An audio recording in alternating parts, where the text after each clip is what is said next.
All right, welcome to The Explainer. Today, we are digging into a visual mystery that is, well, it's pretty much impossible.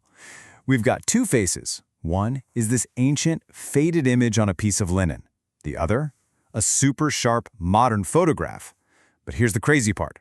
They share this resemblance that just seems to completely defy time. So, let's just start with the main question that's going to hang over this whole explainer. Could a face, a 2,000-year-old face, actually have a modern twin? I mean, it sounds like something straight out of sci-fi, right? But as you're about to see, the visual evidence, it is seriously startling. Okay, so here they are. These are the two faces at the center of this whole thing. On the left, we've got what's being called the ancient template. Yeah, that's the famous, super mysterious face from the Shroud of Turin. And on the right, you have the modern echo. It's a photograph. Totally different feel, different texture, and yet, look at them. The main features just seem to mirror each other with this incredible, almost unbelievable precision. So how on earth is that even possible? The feeling you get looking at these isn't just, oh, that's surprising. It's way deeper than that. So what's the right word for it? How do you describe seeing a face echo across two entire millennia? Well, this phrase just nails it. A doppelganger separated by time. It's kind of poetic, right? A little bit unsettling, and it gets right to the absolute core of this mystery. Because this isn't just some random lookalike. It's a double that has apparently jumped across this impossible gap in human history. And that word doppelganger is so key here. It's not just another word for twin. No, it carries this weight, this feeling of the uncanny, even the supernatural. It's that feeling you get when you see something that just shouldn't exist. So it frames this whole thing not as just, a casual resemblance, but as a genuinely startling exact match. Okay, but if doppelganger feels a little too out there for you, think of it this way, a modern twin. And that's actually a great way to frame it. The word twin points to that identical underlying facial structure, the shared, facial DNA, so to speak. And the word modern? Well, that explains all the differences, the lighting, the medium, and of course that little thing called a 2,000-year time gap. All right, so let's move on from that overall feeling and get into the hard evidence.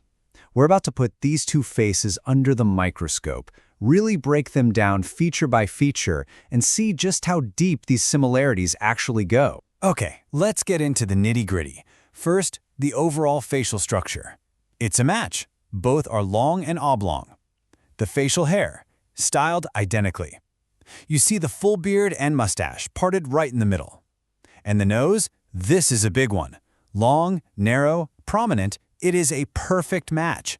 I mean, when you lay it all out like this, the similarity goes way beyond coincidence. It really becomes a direct one-to-one correspondence. But here's the absolute kicker, the most crucial point, the closed eyes. This is what anchors the entire comparison. Think about it. It's a very specific and pretty unusual feature for any kind of portrait. On the shroud, it gives this serene, post-mortem feeling.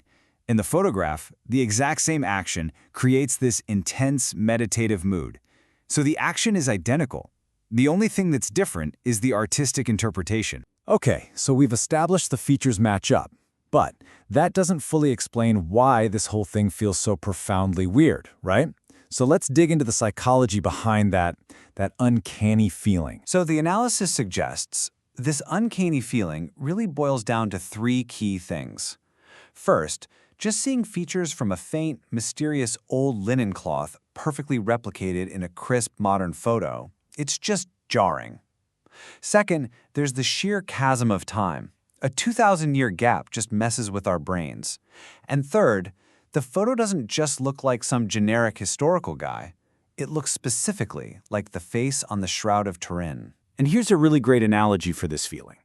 Imagine hearing an ancient, haunting melody, but it's been perfectly transcribed and is now being played by a full, modern symphony orchestra.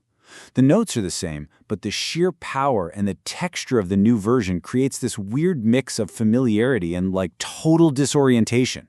That is exactly what's happening here. It's an ancient face being spoken in a modern language. All right, we're heading into our final section now.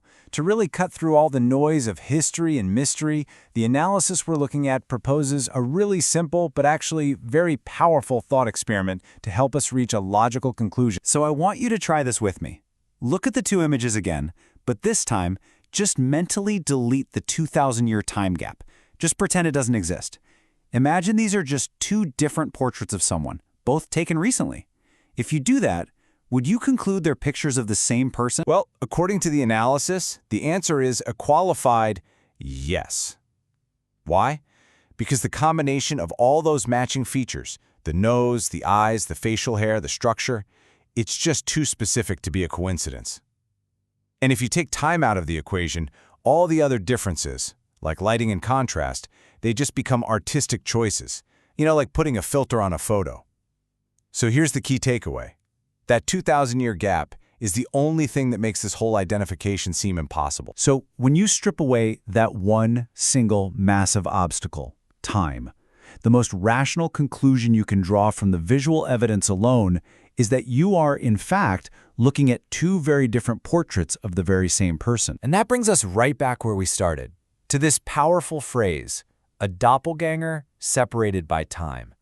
A face echoed with this startling precision across 2 millennia. It really leaves us with a question that goes beyond a simple analysis, doesn't it? What does it even mean when a face can so perfectly transcend time itself? Something to chew on. Thanks for joining me on The Explainer.